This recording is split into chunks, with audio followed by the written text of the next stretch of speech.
Hey guys, welcome to another video. This one is all about the new MacBooks that are coming in early 2021. We've had a raft of leaks about the specs of these, the release dates of these, and all of the upgrades that Apple are going to give us. Apple released some truly revolutionary products at the end of 2020. We had Apple Silicon MacBooks for the first time, a Mac Mini as well, and they went down super well. Like, every review was incredible about these, the power, but also the battery life. So a lot of anticipation for these new MacBooks in 2021. We could be getting better displays, MagSafe back, more ports, great battery life, and even more powerful processors in some new upcoming MacBooks. And they could be with us as early as springtime in 2021. So let's start with all of the specs of these new devices.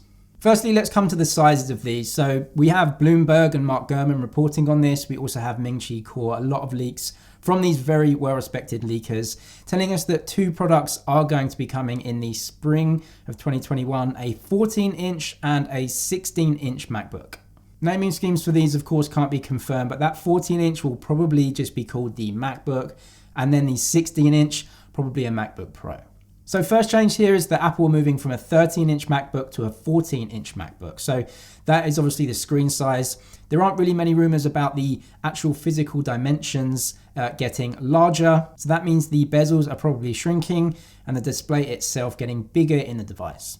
When it comes through to the design of these two, it looks like Apple are going to be giving us some changes. What we know is that Apple may actually go to a more boxy type of design, just like we get in the new iPads and the new iPhone 12 series. So you have less rounded features, more squared off design. I really love this industrial design. I think it looks amazing. It looks great on the iPads. It looks fantastic on the iPhones. Look to be getting maybe this on the MacBooks as well.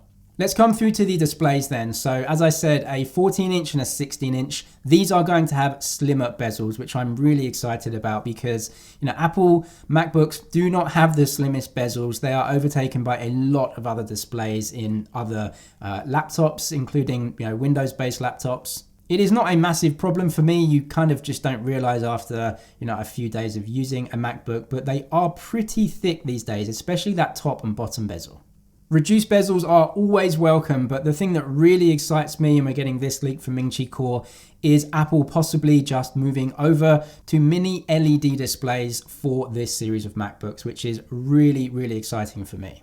So for right now, Apple use IPS LCD displays on their MacBooks. Even their most high-end 16-inch MacBook Pro uses an LCD display, and to be honest, it's not the best display anymore. I mean, it's a good display, but looking at OLED displays all the time in smartphones and some of the other high contrast displays, IPS LCDs are kind of at the end and mini LEDs are going to take over. I'm super excited about this technology. Mini LEDs are an advancement of the IPS LCD display, so that instead of using a backplane light that covers the entire display, they use thousands of mini LEDs to specifically light up areas of the display. The benefit of this really is that you will have reduced power consumption because you don't have to light those parts of the display. And also you get much, much better contrast ratios and better colors overall. It's just an advancement in pretty much every way. I'm really excited to see this coming into MacBooks. Coming through to the new chipsets then, it is heavily expected that Apple are going to give us some new Apple Silicon in these products.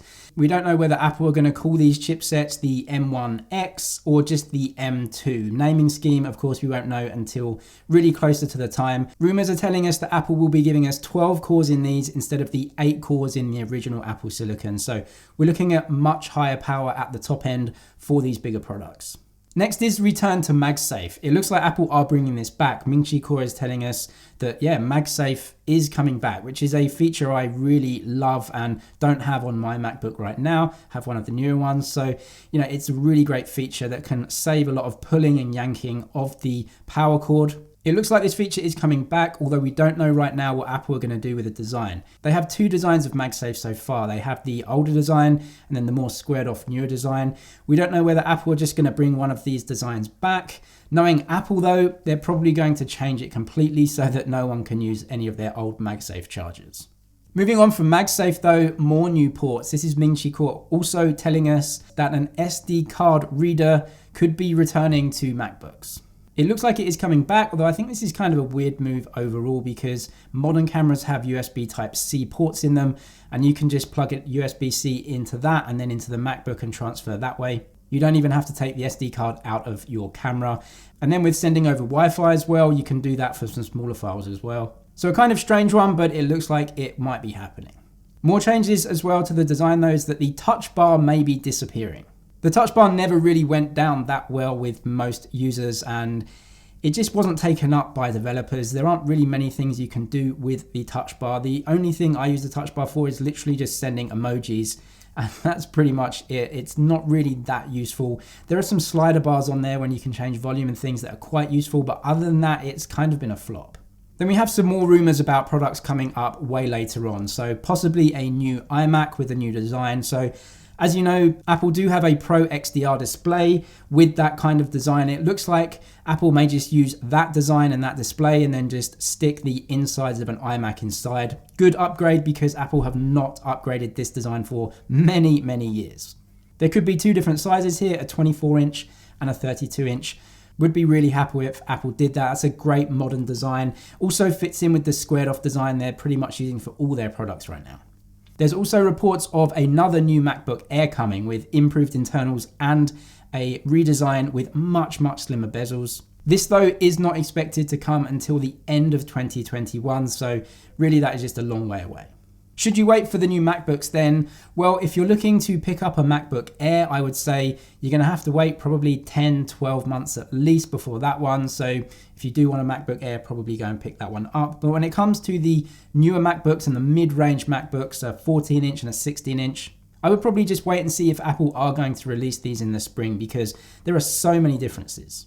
You have upgraded, more modern designs, which is a big thing, of course. Bigger screens, which is better, slimmer bezels, and not only that, an improved screen technology as well, giving a better experience. You have the return of MagSafe, which I think overall is just 100% positive. The removal of the touch bar, which I think overall isn't a massive deal. A brand new, more powerful chipset inside, either called the M1X or the M2 or whatever Apple want to call it. An absolutely huge battery life improvement in these bigger laptops with bigger batteries, along with the more efficient chipsets.